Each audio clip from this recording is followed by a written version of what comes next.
guys, let's try to put a voice. Hello, test mic muna. Hello. Yung setup natin is Tascam na mic. Ito yung ginagamit namin sa weddings. Pag nag-shoot kami po ng weddings, ito yung ginagamit namin na lapel for the groom during sa ceremony. Also for the preparations, kung may gift giving, mga ganon, mga messages ng groom or bride. So hopefully maganda yung pick up ng audio natin.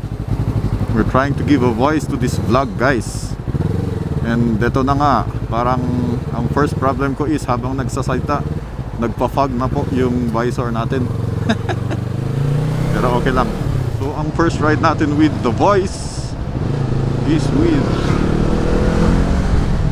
our counselor from Trinidad, Benguet, Sir Giller Galwan, number something, nakalimutan ko na. Ang meetup natin is sa may tip-top. Saan naging popular truffles. Ano yan? Tawag, nakalimutan ko na ulit. Naiilang kasi ako eh. Parang ang weird na nag-uusap habang lang motor. Pero we try our best, guys. Guys. Guys. Uncles and aunties, because we are in Baguio. Welcome to my vlog, Baguio Beans Rides. Yeah. Due to insistent demand, we are giving this vlog a voice. And hopefully test run natin will be a success. Para kung okay naman siya, tuloy-tuloy na natin bigyan to ng voice vlog natin. So time is 7:13 AM, time check. Baka kanina pang nag-aantay si Sir Mangilier doon. Hopefully hindi siya naiinip, pero mahaba-habaan naman yung pasensya niya. Huwag lang nating abusuhin. Mabait naman siya si Mangilier. One of the best. Kaya siya nga nanalo ng pagka-counselor ng Trinidad, Benguet. So ang tamang dito sa Tascam na to is, yung model niya is Tascam DR-10L. If I'm not mistaken, yun yung pangalan ng model ng Tascam na to, yung lapel. Ang pangit lang dito is yung battery life niya. Pag battery ang ginagamit, yung normal na AA or AAA yata, madaling maubos, madaling ma-discharge. So ang ginawa natin is kinapitan natin ng power bank na maliit, which so far during our weddings okay naman siya. Starting from prep to ceremony, yung buong ceremony, mga 2 hours din yun, tsaka yung reception okay naman. Hindi naman siya nalulog. At pag yung power bank ang ginagamit, tayo dito guys, uncles, aunties, guys na guys, yung nabusinaan ka to, good job, kamote, 2 wheels.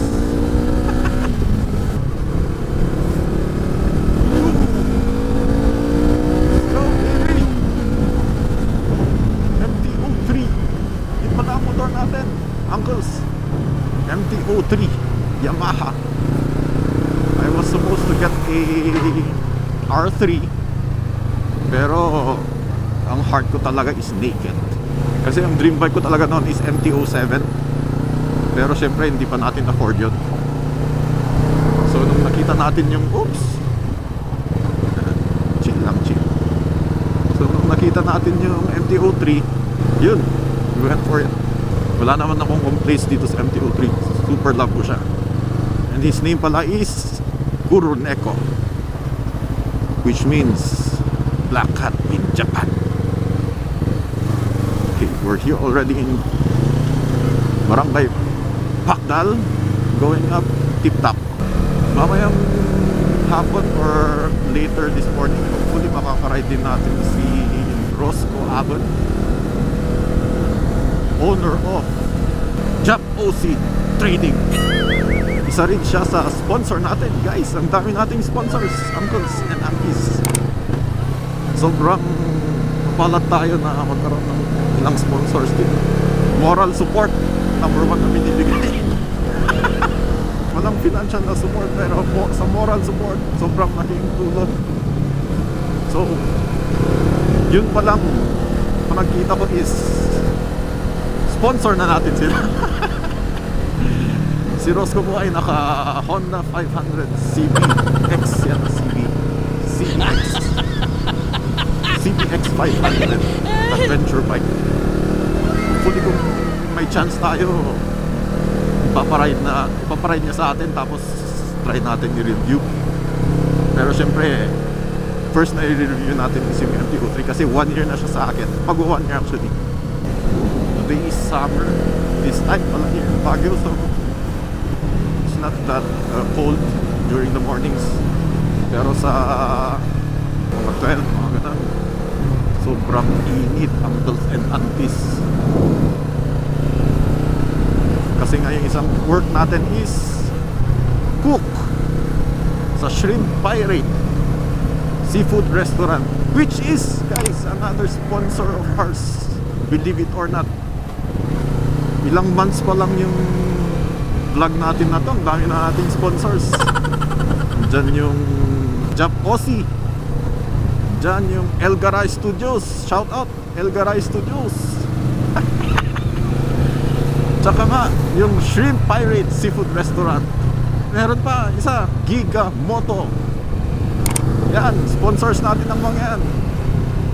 Sobrang laking tulong nila sa moral up boost natin. Moral boost. Yes. Go guys, palit tayo pa na. Cool.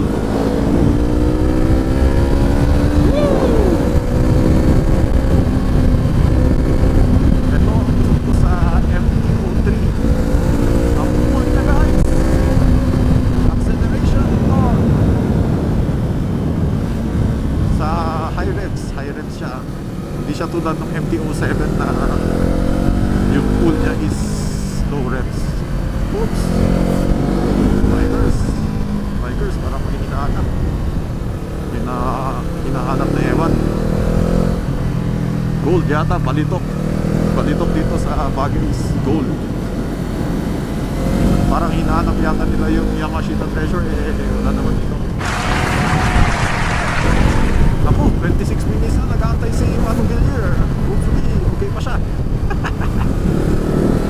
Baka iniwan na ako. Wait, oops, wala naman siya.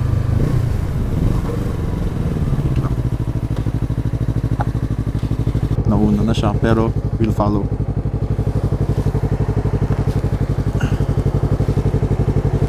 Meet ko daw siya sa may sub-kill. Let's go! Sorry, Mano. Coming na, coming. Sub-kill. Oh, good job, boy. Pag nakakasalubong ako ng mga ganun, napapasigaw tayo ng Bukin Nana! Gago! So, iwas pa. Mga ganun na salita, iwas-iwasan natin para okay yung vlog natin. Hindi siya dirty. So our vlog is more of wholesome and fun and all about the views. Chasing the views, guys, isang hashtag na gusto kong i-incorporate dito sa vlog Baguio Beach Rides. So yung mga first vlogs ko, uncles and aunties, ang ginawa ko lang is more of text. Kasi sa totoo lang, hindi naman talaga tal-tal na tao.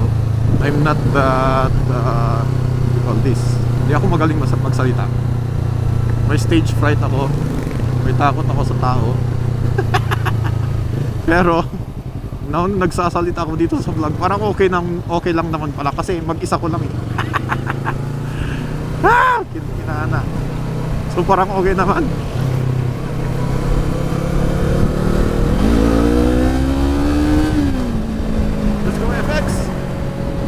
Na to, sobrang mahal dito sa northern area, believe it or not, kasi mahal ng Innova.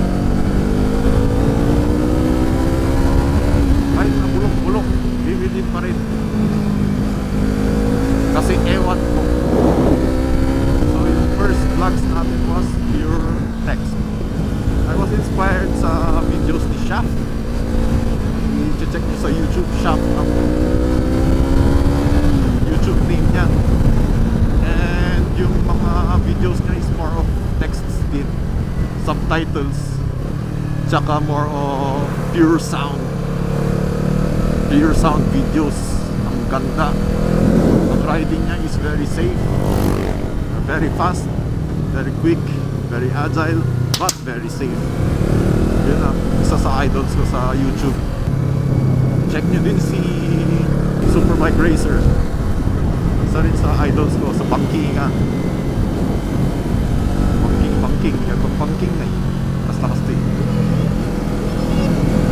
pero syempre mas magaling siya. Number 1 bike na nagpa-popular sa kanya is yung R6, which is one of my dream bikes din. Pero ewan ko lang kung mangyayari pa ito kahit sa pandemic. So sobrang natamaan yung business natin na weddings and events. Nagsikansulan yung mga weddings, nagsipostponan. Mga ilang months din na wala tayong source of income. Pero buti nga may shrimp pirate na bumuhay sa atin ng isang taon na mahigit. The Shrimp Pirate Seafood Restaurant located at Candy Uno Food Hub, number 3, First Road, Quezon City. Check it out! Check it out! Woo! Number 1 sponsor.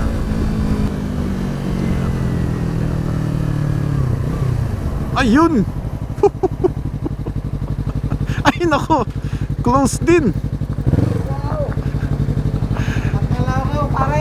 Hello Manong! Agbablog ako! Hey, say hello! To our viewers! This is Councilor! Gil, your galwan number! Ano ka number mo? Bitstock number 1. Let's go! Awan mo ni ko. Damdaman sa pailang agride. Talatag kapi ah. Yan, so takpong chubby lang sir ha. Oo, takpong chubby lang kasi Masyadong... si Manong Gillier is ilang months na din na hindi nagra-ride. It's been a year, you know? It's been a year.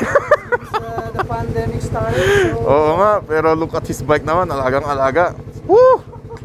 Very beautiful. The time to test again our stinking helmet. Yes, this bike pala was ano to? Na set up ulit ni Gigamoto. Gigamoto is one of our proud sponsors. Thank you for the helmet, Gigamoto. Oh, yan, Gigamoto KYT helmets. Yes. Sa may highly recommended. Puputap ko na lang yung ano to, yung address nila dito sa vlog natin. Check it out.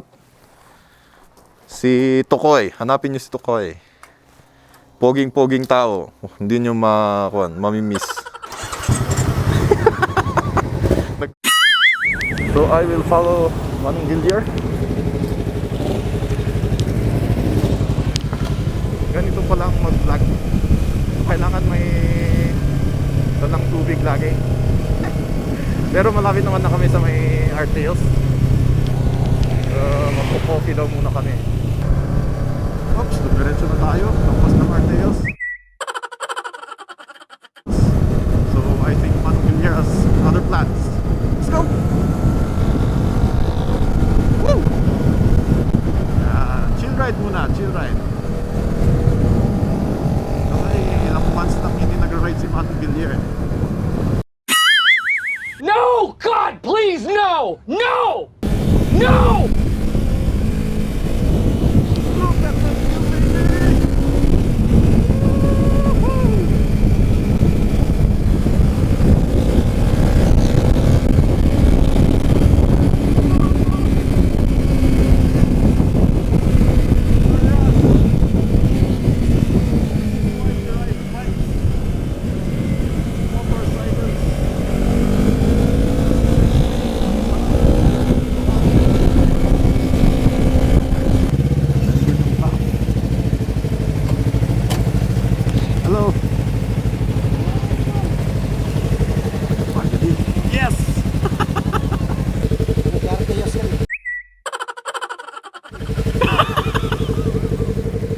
Nilabasan na tatay, hindi nga tumatok. Yung nagadumot lang tao, awan to gawan nito na kasi. Uncles, we will look at the view here in Women's Live Food Bagsakan booth. I don't know, powered by Aboitis. Yan. Yan guys, this is the view here. And this is the town just below the dam. Look at the flowers, nag-bloom na siya guys. Look at that flower tree, tree flower. Comment if you know the name of that tree. Ang ganda.